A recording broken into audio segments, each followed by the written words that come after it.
வணக்கம். இன்றைக்கி என்ன வீடியோவில் பார்க்க போகிறோம் அப்படின்னா செட்டிநாடு ஸ்டைலில் மட்டன் கிரேவி தாங்க செய்ய போகிறோம். வாங்க எப்படி செய்யலான்னு பார்க்கலாம். இப்போ வந்து நம்ம ஒரு 3/4 கிலோ மட்டன் அளவுக்கு நம்ம செய்ய போகிறோம். இப்போ ஒரு கடாயை எடுத்துக்கலாம். கொஞ்சமாக ஆயில் சேர்த்துங்க. 1 ஸ்பூன் 1.5 ஸ்பூன் ஆயில் போதும். அதில் ஒரு 15 சாம்பார் வெங்காயம், 2 மீடியம் சைஸில் 2 தக்காளி. இப்போ இதை நல்லா வதக்கிக்கோங்க.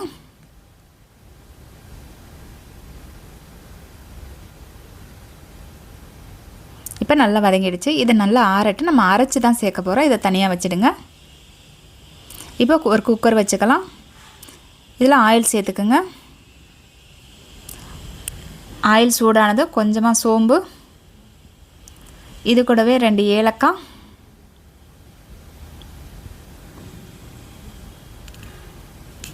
2 லவங்கம், கொஞ்சம் ரோல் பட்டை, ஒரே ஒரு கல்பாசி, கொஞ்சமாக ஒரு ஃப்ரிஞ்ச் இலையை 2 பிச்சுட்டு சேர்த்துக்கோங்க. இப்போ இதெல்லாம் பொரிஞ்சிட்டோம். இது பொரியும் போது ஒரு 6 காஞ்ச மிளகா நம்ம சேர்த்துக்கலாம். இப்போ வந்து இதை என்ன செய்யுங்க, கிள்ளிட்டு சேர்த்துக்கோங்க. 2 கிள்ளிடுங்க.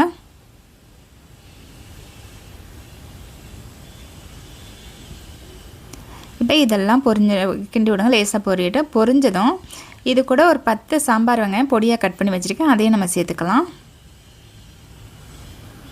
இப்போ இந்த வெங்காயத்தை நல்லா வதக்கி விடுங்க. வெங்காயம் நல்லா வதங்கட்டும்.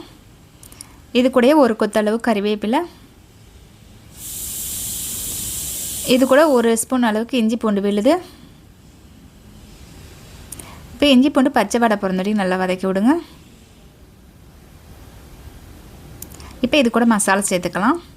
கொஞ்சம் மஞ்சத்தூள், ஒரு 1/4 டீஸ்பூன் அளவுக்கு கரம் மசாலா,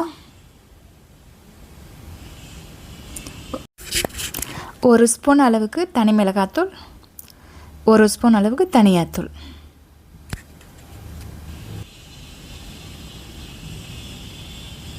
இப்போ இந்த மசாலாவை லேசாக வதக்கி விடுங்க.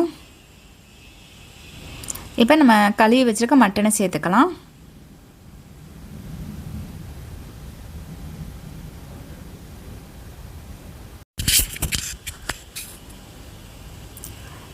இப்போ மட்டன் கூட நல்லா கிளறி விடுங்க. அந்த மசாலா சாரட்டும். நல்லா ஸ்டவ்வை ஹையில் வச்சு நல்லா கிண்டி விடுங்க. இப்போ மட்டன் நல்லா வதக்கி வச்சு இப்போ வந்து நம்ம இதுக்கு வந்து கொஞ்சமாக தேவையான அளவு உப்பு சேர்த்துக்கோங்க. இப்போ ஏற்கனவே நம்ம வதக்கி வச்சுருக்கோம்ல தக்காளி வெங்காயம், அதை மிக்ஸி சாரில் போட்டு அரைச்சிக்கலாம். இப்போ அந்த விழுதையும் இதில் சேர்த்துக்கோங்க. இப்போ நல்லா கிண்டி விடுங்க.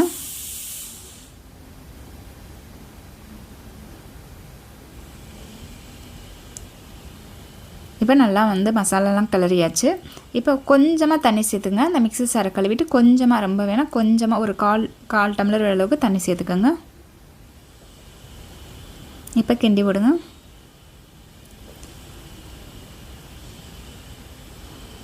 இப்போ இதை மூடி வச்சிடலாம். ஒரு 4 விசில் வர அளவுக்கு வச்சுக்கோங்க.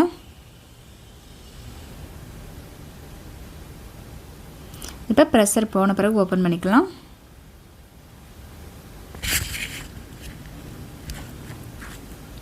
இப்போ மட்டன் நல்லா வெந்துடுச்சு. கிரேவியும் பார்த்தீங்க அப்படின்னா கரெக்டான அளவில் இருக்குது. இது கரெக்டான கொஞ்சம் நேரம் ஆறின பிறகு இதுவே நல்லா இன்னும் திக்காயிடும். இல்லை உங்களுக்கு ரொம்ப தண்ணியாக இருந்தது அப்படின்னா ஸ்டவ்வை ஆன் பண்ணிவிட்டு ஹையில் வச்சு கொஞ்சம் கிண்டி விடுங்க. இப்போ வந்து கடைசியாக ஒரு 3/4 ஸ்பூன் அளவுக்கு மிளகுத்தூள் சேர்த்துக்கலாம். இது கூடயே கொஞ்சம் சின்னதாக கட் பண்ணிவிட்டு கொத்தமல்லி சேர்த்துக்குங்க. இப்போ கிண்டி விடுங்க.